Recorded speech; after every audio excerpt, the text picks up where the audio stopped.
Hi, this is Grandma Lori. Today's story is the Maximum Murph Detective Agency, a fishy tale. Come on, boys, we're going on a road trip, said Mom. Max and Murphy had wondered if they were being left behind again. They always were. They never got to go anywhere fun. Of course, that was because they got sick every time they were in the truck. What about Finnegan? Asked Max. He's staying with Ms. Bell while we're gone, Auntie Lori said.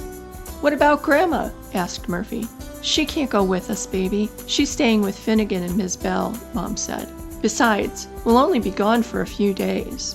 The boys were excited. They didn't know where they were going, but they couldn't wait. Mom and Auntie Lori talked in the kitchen. What about them getting sick? Asked Auntie Lori. I got some medicine from Dr. East that'll help them keep their food down, said Mom. And it'll put them to sleep. Good plan, Auntie Lori said with a wink. Before they knew it, they were on the road. They didn't know where they were going, but they really didn't care. It was an adventure. On the first day, the boys did well. They didn't get sick at all and slept almost the whole time, except when they stopped to take a potty break and when they got to their hotel. The next morning, they heard Mom say, "Where's our first stop?" "Well, I promised Keke's dad we'd stop to help with a little mystery." "Then we're off to see the kids," said Auntie Lori. Her family had moved to Florida for work. This was her first visit.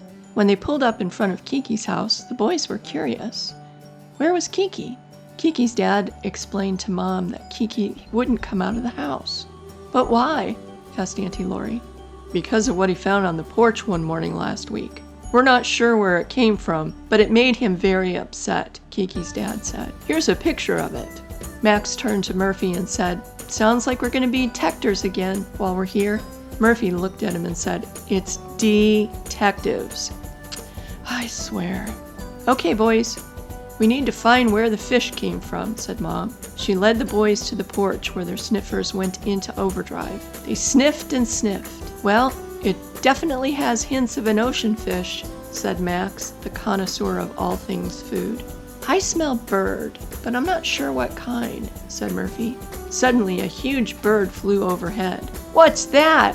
asked Max. "I don't know," said Murphy, "but it's bigger than me. I'm going inside so I don't get eaten." Just then, the fish fell to the ground. Max and Murphy looked at the fish and called to Mom. "We solved the mystery!" The three humans came running over. They had been talking and didn't notice the big bird, it was a pelican, fly overhead. "What the heck?" asked Keke's dad as he looked at the fish. "Well, at least this one isn't half eaten," said Auntie Lori, laughing. Later, after they cleaned up the fish and went inside, Max, Murphy, and Keke were enjoying a snack while the humans talked. "Thank you so much, boys. When I heard you were coming to my rescue, I was so excited to meet you," Keke said. "It's our pleasure," said Murphy. "It's what we do." "But what was it?" asked Keke. "Some huge bird dropped it out of its mouth," Max explained. "We figured he had saved that tail end for another meal." Keke said, "But it's bigger than I am." "It's bigger than I am," said Murphy, shuddering. "Best think about another way of doing your business." Max added, "But not in the house. That's just nasty." It was time to get back on the road. Everyone said their goodbyes as Max, Murphy, Auntie Lori, and Mom climbed back into the truck. "Thanks again," said Keke's dad. "Our pleasure. Nice to meet you in person," said Auntie Lori. As they headed out to the highway, Mom turned to Auntie Lori and said, "He's nice." "He really," Auntie Lori started to say, only to be interrupted by a familiar sound. "Well, I guess we forgot to give them their medicine," Auntie Lori laughed, reaching around for the paper towel to clean up the sick. Another Maximum Murph Detective Agency solved. This has been Grandma Lori. I'd like to thank Ken Van Camp for allowing me to continue Keke's story. If you enjoyed the story, please remember to like, follow, subscribe, and share so I can keep bringing you more great stories. Thank you.